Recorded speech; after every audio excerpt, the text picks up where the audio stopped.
on QFM 96. All right, the big Torgan Elliott Christmas extravaganza continues. Yes, with billionaires. Let's bring on one of the richest. I think he's the richest guy in the world. He's CEO of Tesla, SpaceX, X, Neuralink. I mean, he's taking us to Mars, Jerry. Here we go. So welcome, Elon Musk. Hello, Elon. Yes, hello, Torgan Elliott. Yes. Two bright radio stars. And when I say stars, I mean like brown dwarfs. Good to be on with you.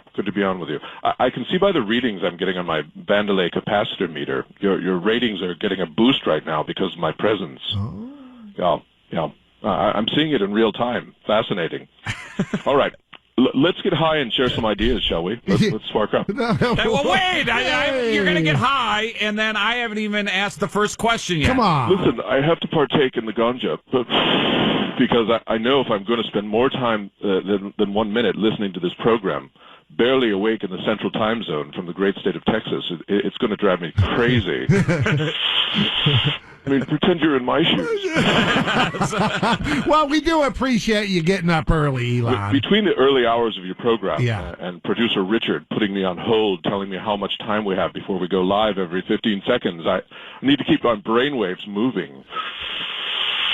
And the pot does that for me. Oh, yeah, well, okay, and we might be funnier. Well, let's get right to it. I'm a new Tesla owner. Oh, I'm sorry. No, literally, like the past 3-4 weeks, I'm driving down the road. I have to tell you the story, Mr. Musk. Okay. And then all of a sudden, it's almost like the pressure in the car gets a suck, and the window just shatters out of nowhere, rear passenger window. Oh, yeah, that's a real shame. Real shame you didn't order the unbreakable rear window premium package. That's an option. Yeah, not sure. I don't work in sales, but But you're the creator of the car, though, sir. Yes, that's true. And I also named a child X Theta A-12. I might not be playing with a full deck here. Full deck, yeah. Well, anyway, they're kind of giving me the runaround about getting it replaced, questioning whether it was under warranty, and we're in Columbus, Ohio, by the way. Runaround. Yes. Yeah. They try to set me up with a service appointment in Salt Lake City, Utah. Well, that's not a very good commute. Salt Lake City. That's a horrible place to try and buy weed, too. Horrible place. Lots of Mormons, yeah. Yeah. What recourse do I have, Mr. Musk? Well, next time, don't have the stereo up so loud. Maybe that's what caused the shattering of glass. So what exactly did you do? Have your Mariah Carey All I Want for Christmas cranked to 11? Or I could actually see that happening, Torg. I could see that. It was all by itself. And that's your story, and you're sticking to it, right? Yes. Try the 800 number and tell them I told you to do so. That'll get you somewhere, right? They'll believe you.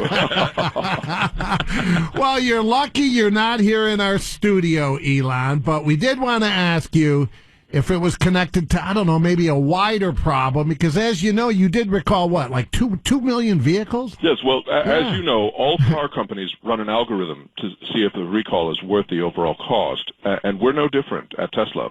Would you like to hear it? Sure, let's hear it. Very well. All right. Oh no. The Tesla recall algorithm is pretty simple. We just use the base number of years Tesla drivers have felt superior and entitled driving an EV, combined with the multiplier, which is the ratio of men who use autopilot features for mouth hugs. Oh, no. Subtracted by the smug douchebag outlier, which is conversely divided by the deflationary ratio of how many times a Tesla owner mentions they drive a Tesla. That's the metaversal quotient. Oh. Then you take that whole integer and add the cumulative number of perceived inches of small dick energy that a Tesla driver has, and boom. You now have a number big enough to warrant a recall. Well, despite all that, Mr. Musk, we wanted to congratulate you on the launch of the Cybertruck. We covered it every day for a week. Oh, yes, thank you. Yeah, the Cybertruck is flying off the assembly line. Who knew that people truly wanted to have a trapezoidal truck that looks like it was designed by Homer Simpson? It's going extremely well, and we've only stumbled across one small issue with mass production. What's that? that stainless steel door wedge. Yeah. It appears that it's going to age like Tara Reid. Oh, no. But that's okay. Nothing I can't just throw money at to fix. Cybertruck is a passion project, not just some vanity project like X, formerly known as Twitter. Well, Elon, you're obviously very busy. Busy. Yeah. How do you find time to be a committed father during the holiday season? Well, you know what? I make the time.